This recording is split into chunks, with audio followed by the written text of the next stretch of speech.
bihabanye n'uyu mupira nambaye neza cyane ibyo byo ndabibabwiye kandi murabizi ikintu cy'icyangwe nakinene ko ngiye nta mikino mba mfite uryo uzambarisha kandi ngiye nambara neza ibintu bitampenze mbarabiguza amafaranga make nzabajyana mu masoko mpahiramo ndaje batembereze mu kanya 4 heures 4 heures biratse 4 heures excuse me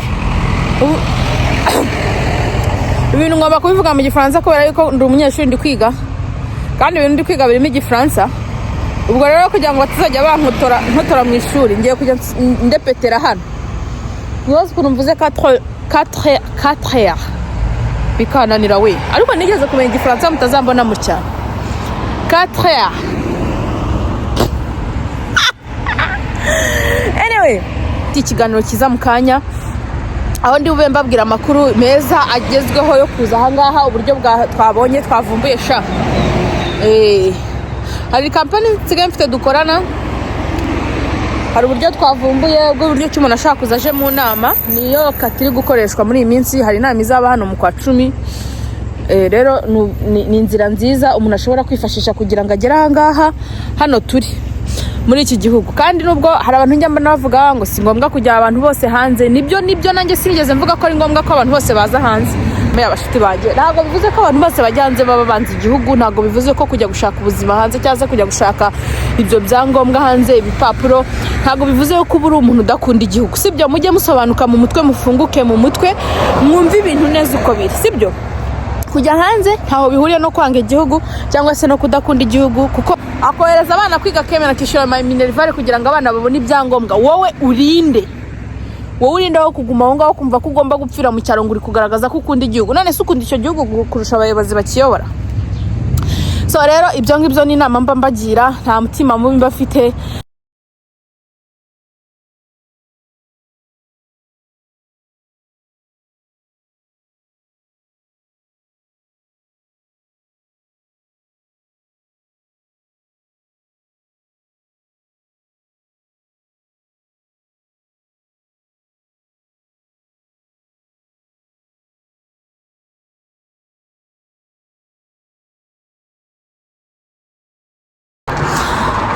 guys mumeze gute ngewe meze neza cyane ndashima Imana so mureke mbabwire iyi vlog ngiye gukora ngiye kubabwiramo ikintu cy'ingenzi abantu bashyashya hano muri Canada abantu muteganya kuhaza ahantu hamaze iminsi igihe muri ko nyumva ko imodoka ziri gusakuza ndetse n'abantu bari bashyashya mu bindi bihugu mwagiyemo ikintu navuze ati ndeke gukomeza kukirana hari abantu ushobora gusanga bakeneye aya makuru mwite ku byo mvuga ntimwite kuko ndi gusa sibyo kuko ikibazo cy'umusatsi wanjye ndi nyiracyo ndakizi sibyo ibyo ntago biri kubareba iby'umusatsi mwebwe mwumva amagambo ava mu kanwa so guys mwana ndi icyapa handitse ngo kasi ni chachi cyangwa chachi ni byigirimo ikiwacu kasi sibyo kasi hari hejuru reka mbibereke neza kasi centre d'appui aux communautés immigrantes ni ukuvuga ngo aha ni office aha hantu iyi ni inyubako hano hasi pakiya kuri first floor cyangwa se simbizi mbanza n'inyubako ziko bamwe ngo habamo amagarideri n'ibiki ni inyubako ya leta habamo ibintu bafasha abantu kwa applying ibintu bitandukanye Eida uri mushyashya muri Canada ushaka kwa applying ibyangombwa ntuzi iyo biva niyo bijya ushaka iki cyangwa se wamaze iminsi ariko hari ibyangombwa ujya wa applyinga bikazamo amakosa bikagira gute ukayoberwa ibintu nyine hakaba amakuru utazi niba ariko nabivuga nyine hakagenda hazamo utuntu tw'utuherere nyine ugahura n'utuntu tukugonga ibyo ngibyo byose barabyapplyinga hano bakagufasha niba ushaka kwa applyinga residence permanent niba ushaka kwa applyinga allocation familiale niba ushaka kwa applyinga travel document niba ushaka kwa applyinga ama passport niba ushaka kwa applyinga ama selection Quebec niba ushaka kwa applyinga ama LAMQ niba ikintu cyose ushaka kwa applyinga hano barakigufasha haba abakozi ba leta barakigufasha ku buntu niba ushaka gusora kudeclarer imisoro byose barabikora ibintu byose bijyanye na service za leta barabigufasha mo hano aba ari ubuntu service ni n'ubuntu leta ibishyura nta mafaranga wishyura ushatse uraza ukaka rendezvous ugataha, cyangwa se ntiwake rendezvous ahubwo wenda ukaza mu gitondo hagurya ukabiyereka ukabaha icyangombwa cyawe bakakwandika ugategereza ukicara ugategereza nyine ugategereza amasaha menshi. Biba byiza iyo watse rendezvous gatari kundi rendezvous biri mu byumweru birumva nabwo abari kera. Njye inama nabagira abantu mujya mugira ibibazo cyane cyane abiwacu, ariko nekereza ko no mu bindi bihugu mugiye murimo harimo ino service. Ni service zigenda ziba ahantu hose akenshi mu bihugu, cyane cyane ntekereza ko nibyo ni machine, ariko cyane ntekereza ko biba ahantu hose mu bihugu byakira abantu b'impunzi, abantu baba refugee. Ibihugu byose bigize service zo kwakira aba refugee bigira izi service ziba zihembwa na leta. Cyane ko ukunguku twe tuba twarageze hano muri ibi bihugu, uravuze ngo uteze indege, uraprayinze, uraje uteze indege uzanye n'amafaranga yawe. Hari abantu baba baraje baciye mu mazi, icyo kintu mujya mukibika mu mutwe, akaza atarize atarakandagiye mu ishuri na rimwe, kandi uwo muntu abagomba kubona ibyangombwa nubwo yaba yaraciye mu mato ya hehe, nubwo yaba yaraciye hehe, ariko akabagomba kubona ibyangombwa. Ni ukuvuga ngo uwo muntu rero leta nawe yaramutekerejeho.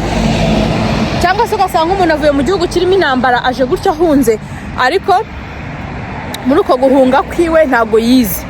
So rero kandi hari service agomba gukenera kameme nk'umuturage uri mu gihugu ufitemo uburenganzira. Niyo mpamvu amasantere nk'aya ngaya abaho afasha abantu baba immigra kugira ngo babone service zimwe na zimwe, cyane ko hari nk'abantu baba barahunga bakeneye nk'ibyo byangombwa ariko bataragira ubushobozi bwo kugura amamashini y'amakompiyuta, bataragira ubushobozi bwo kuba bagura ibintu runaka bibafacilitatinga muri wenda muri dokima bakeneye. Guys rero ngayo nguko ubwo narimbi babwiye, hari umushuti wanjye nahazanye musizemo hari ibintu ashaka kwa apurayinze biranga, nanjye nta bumenyi mbifiteho by'iby'amafaranga y'umwana, ngo sinzi, nta byinshi mbiziho. Ubwo nambwiye ati ngewe rero reka ngushyire ahantu babikora noneho bagufasha. Ndahamusize bisaba amasaha menshi, ubu ngubu ni ugutegereza paka sangara.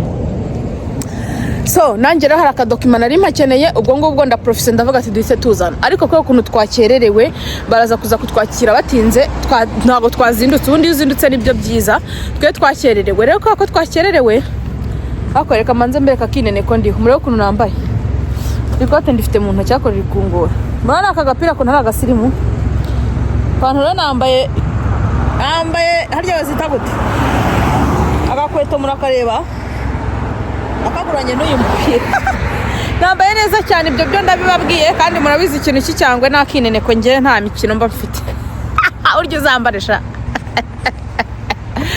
kandi ngiye nambara neza ibintu bitampenze, mbarabiguza amafaranga make nzabajyana mu masoko mpahiramo, ndaje batembereze mu kanya amafaranga make cyane. Anyway icyo nshaka kuvuga ni uko ubwo simba haye ubutumwa si butambutse, iyo si message nziza. Rero ubwo nuko nguko byari bimeze. Naje aho ngaho kuri kasi ndi kumwe n'umushuti wanjye, mushyizemo imbere njana hanze gukora vlog. Ubu baraza kutwakira batinze, baraza kutwakira nka saa 9 kuko tuhageze saa 5. Ubundi wageze saa 2 bagenda bakwakira kare baguheraho. Iyo wageze Umunyafurika twekira kimodoka aranyisuhurira. Iyo wageze sanga uko ugenda uhagera kare ni kurushaho kujya, ariko hagati y'igihe wahagere n'igihe barakwakira ujye ushyiramo amasaha 4 heures 4 heures biranze 4 heures. Excuse me.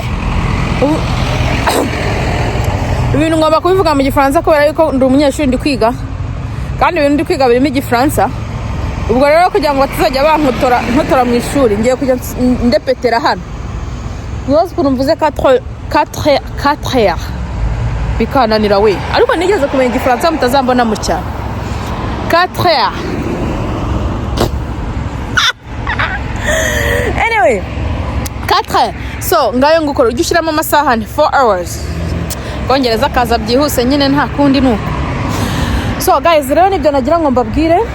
Ikindi ngira ngo mbabwire niko kuri na tabloid mbafitiye ikiganiro kiza mu kanya, aho ndi bube mbabwira amakuru meza agezweho yo kuza aha ngaha, uburyo twabonye twavumbuye sha. Hari company nsigaye mfite dukorana, hari uburyo twavumbuye bw'uburyo cy'umuntu ashaka kuza aje mu nama, niyo katiri gukoreshwa muri iyi minsi. Hari inama izaba hano mu kwa 10. Rero ni inzira nziza umuntu ashobora kwifashisha kugira ngo agere aha ngaha hano turi. muri iki gihugu. Kandi nubwo hari abantu njya mbona bavuga ngo si ngombwa kujya abantu bose hanze, nibyo nanjye sinigeze mvuga ko ari ngombwa ko abantu bose baza hanze.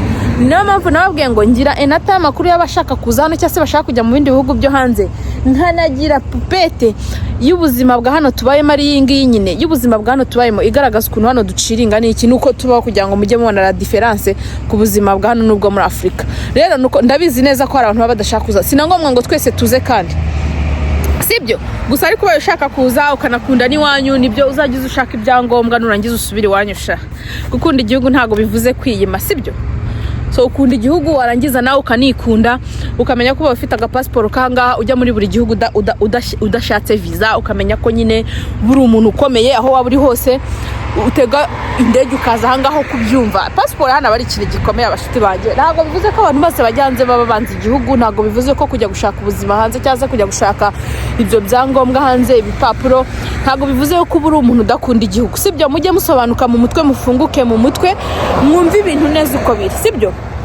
Kujya hanze ntaho bihuriye no kwanga igihugu cyangwa se no kudakunda igihugu, kuko n'abayobozi bacu bafite ibyo byangombwa by'ibyo bihugu byo hanze bikomeye, n'imiryango yawe yewe n'abana bawe yewe baba bafite ibyo byangombwa by'ibihugu bikomeye. Rero ibintu umuyobozi wawe yatekereje akumva bifite akamaro, agashaka icyangombwa akabishyira mu bikorwa, akabigira inshingano, akohereza abana kwiga, akemera akishyura minerivare kugira ngo abana babone ibyangombwa, wowe urinde aho kuguma aho ngaho kumva ko ugomba gupfira mu cyaro ngo uri kugaragaza ko ukunda igihugu. None se ukunda icyo gihugu kurusha abayobozi bakiyobora? So rero ibyo ngibyo ni inama mba mbagira, nta mutima mubi bafite, ntimukumve ibintu uko bitari, ntimukayobye ubwenge bwanyu ngo mwumve ibintu mu buryo butari. Iyi mbwa rero mugenzi wanjye afite inteye ubwo bishobora kundya, ntabwo mbyizeye kuko ndabona itaziritse, naragenda yifotozanya nayo. Hano rero gutunga imbwa nabyo no gushishikara. Sorry, bagiye kwishyira imodoka yijyane nyine nk'umwana. Ngayo nguko icyo nababwira rero, ngayo nguko nayo makuru nari ngiye kubabwira, nako kantu nari ngiye gukora, nako kagano nari ngiye gukora ko kubabwira. Reka ngaruke kuri sije ya nyayo, ndeke kugira gutandukira. Nuko rero mbonye nyine muri komentari hano babyumva nabi, ngo kubwira abantu ngo kujya hanze ngo nukubagira inama ngo mbi, ngo nukubumvisha yuko ngo nta muntu mugira inama mbi, ntaki, twese dukunda igihugu cyacu. Hari urwego bizageraho tujye tugaruke tube hafi y'imiryango yacu, ariko bibaye byiza nyine ugarukana ibipapuro, sibyo? Ugarukana impapuro nziza, dokima nziza. Icyo ngicyo cyari agaciyemo. Ikindi kintu nshaka kuvugaho ni iki, ubwo ndagira ngo mbasezere ariko mbabwira ino kasi nyibibutsa, hari abantu nzi ko baba batabizi. Ushaka kujya muri telefone yawe kuri Google ukandika ngo kasi chachi, sibyo? Noneho uhita ubona hafi yawe centre ishinzwe ibintu byo gufasha abantu baba immigrant, cyangwa se sinaba immigrant gusa, n'abantu abari bo bose, ariko akenshi urumva aba immigrant nibo baba bafite bimwe n'ibibazo bya service. Nk'umuntu avukiye ahangaha ntabwo ibibazo aba bifite akenshi, aho kuja no guhavukira ukabigira waranahakuriye, simbizi, uretse ko wenda bombe ntekereza ko iminsi igenda ishira baba baragiye babimenya. So guys, ndabashimiye rero kandi ndabakunda, tujye dukomeza tubane ku tuntu duto tuvuroge nk'utu ngutu turimo amakuru abafasha y'ingenzi, sibyo? Ciao, bye.